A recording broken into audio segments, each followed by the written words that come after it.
Welcome to the deep dive. We're jumping straight into a really intense situation that unfolded just this past Friday, June 13th, 2025. It really escalated quickly. Yeah. We've got a stack of CNN updates right here, and they cover this sharp escalation in the conflict between Israel and Iran. We're focusing specifically on the exchange of strikes detailed in these reports.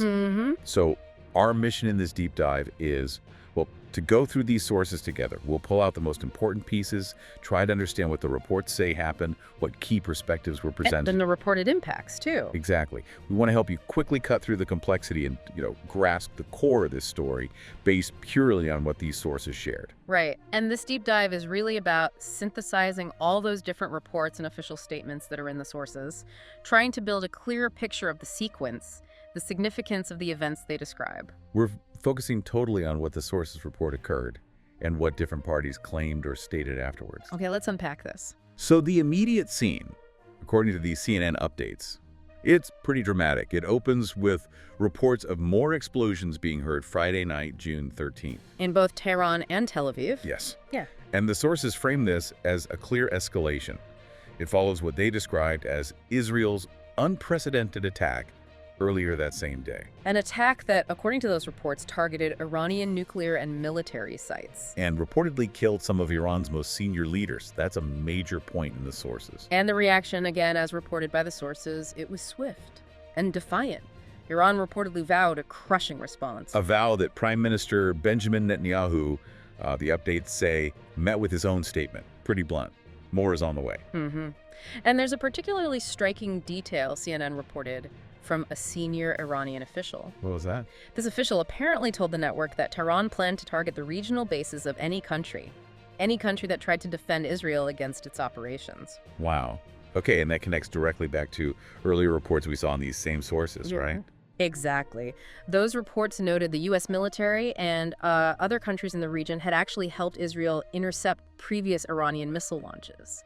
So this wasn't just a hypothetical threat, it was reportedly aimed at those who'd already assisted. Precisely. A direct warning.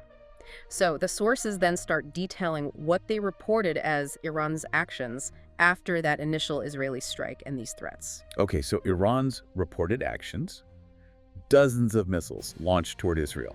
That's what the reports indicate. The sirens reportedly sounded across the country, public told to get back to shelters. And emergency crews were responding, the sources say, to reports of fallen projectiles in several areas. Yeah, and they provided some specific, pretty vivid details about the impact in the Tel Aviv area, Gush Dan. Right, this is where the human impact really comes through in these reports. An apartment building was reportedly hit there. And the sources included accounts from residents. Yeah, descriptions like glass everywhere, apartment completely fried, the building itself starting to fall apart, no electricity. People reportedly stuck inside. It sounds chaotic. Definitely. And the reports detailed the injuries, too. 7 people taken to a Tel Aviv hospital from right there. Mostly mild, 1 moderate. But more broadly, across the whole Gush Dan area. Right. Israeli Emergency Services, the MDA, reported at least 34 people injured, including 1 woman critically hurt and 1 man seriously injured. The sources also noted 2 Israeli emergency service members got minor injuries from glass fragments.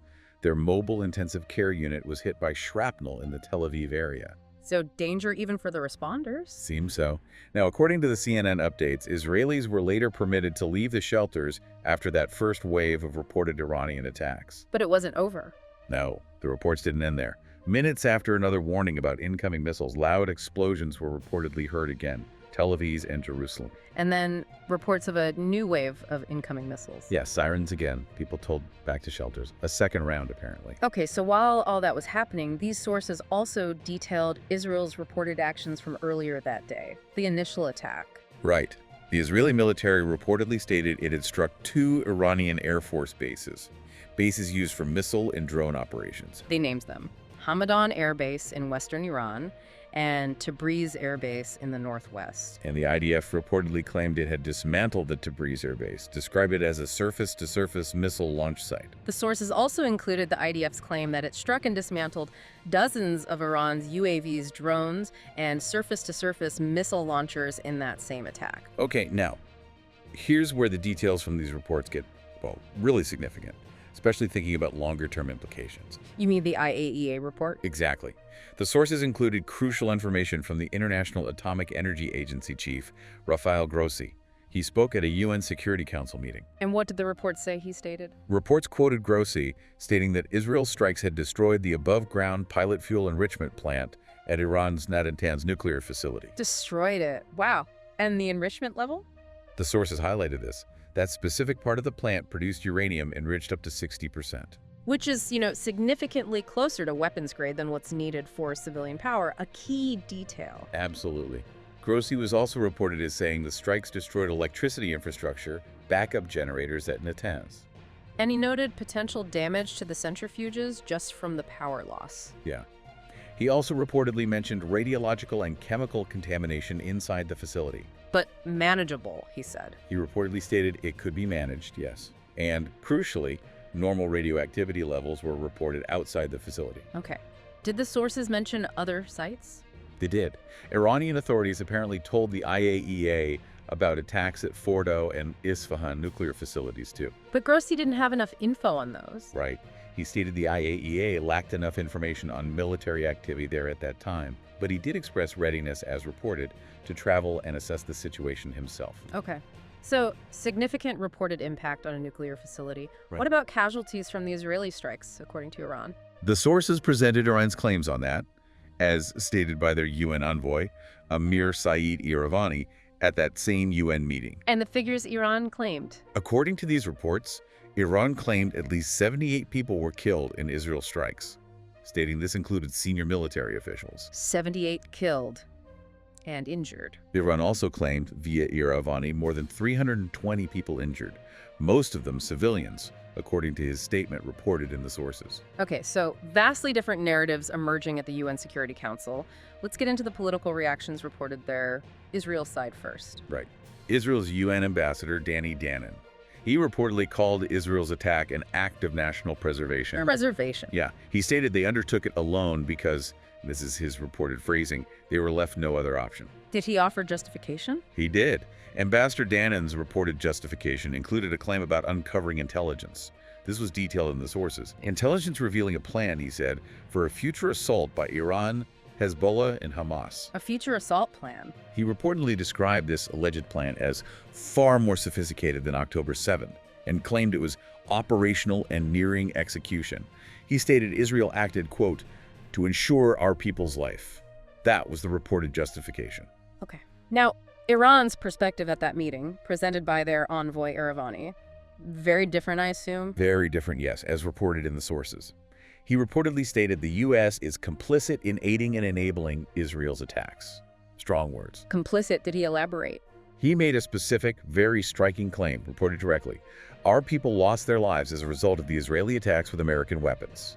That's a direct accusation reported in the sources. Wow. So directly blaming the U.S. for enabling the casualties. Yes. Iravani was further quoted stating that those supporting Israel, with the United States at the forefront, share full responsibility for the consequences.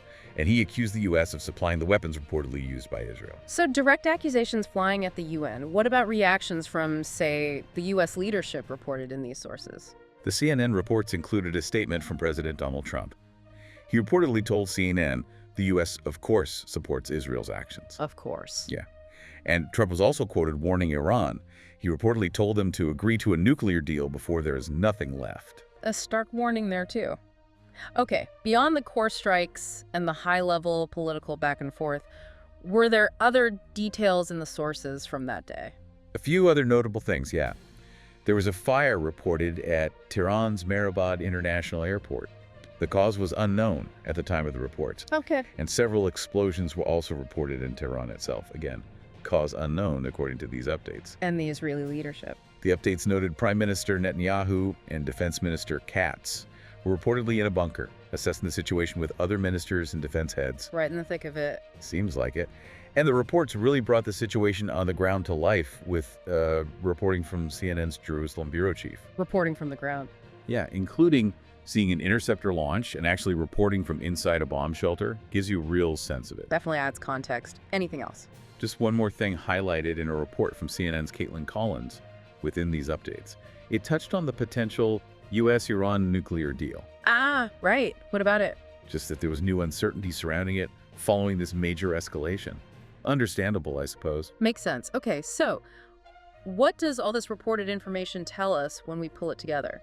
Well, synthesizing the key reported events and the stated positions from these sources, we see a direct, very rapid exchange. Involving strikes on both military targets and significantly what the IAEA reported as a sensitive nuclear target. Right. The reported impacts include, well, a significant human toll with those claimed casualties and damaged infrastructure. And critically, that includes the reported destruction of a plant involved in 60% uranium enrichment, according to the IAEA chief's statement in the sources. That's huge. Absolutely.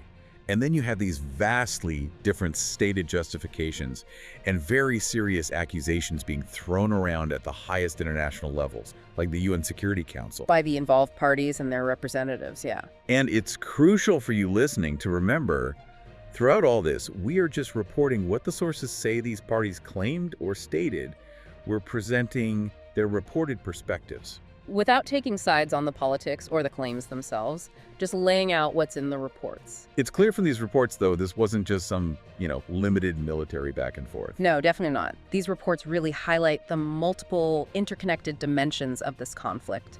It's military, obviously. But also deeply political, with major diplomatic fallout playing out. And it has significant humanitarian impacts reflected in those reported civilian casualties and the damage described. And now, as reported by the IAEA chief, it involves clear implications for nuclear facilities and, potentially, Iran's whole nuclear program. It touches on almost every level of international concern. So we hope this deep dive into the source material has helped you quickly get a handle on the core sequence of events, the key reported impacts, and the major perspectives presented on that really intense Friday, June 13th. Yeah, hopefully synthesizing it this way makes it a bit clearer. We encourage you to consider the information presented from these sources. And maybe here's a final thought for you to mull over, something building directly on the details in these reports we just discussed. Okay. Given that specific information from the IAEA chief about the targeting and reported destruction of a facility involved in producing 60% enriched uranium at Natanz, what might the long-term implications be? For regional stability. Yeah. Or future diplomatic efforts regarding Iran's nuclear program. Exactly. Beyond just the immediate military exchange we've focused on today, what does that specific reported event mean down the road? That's definitely something for you to think about.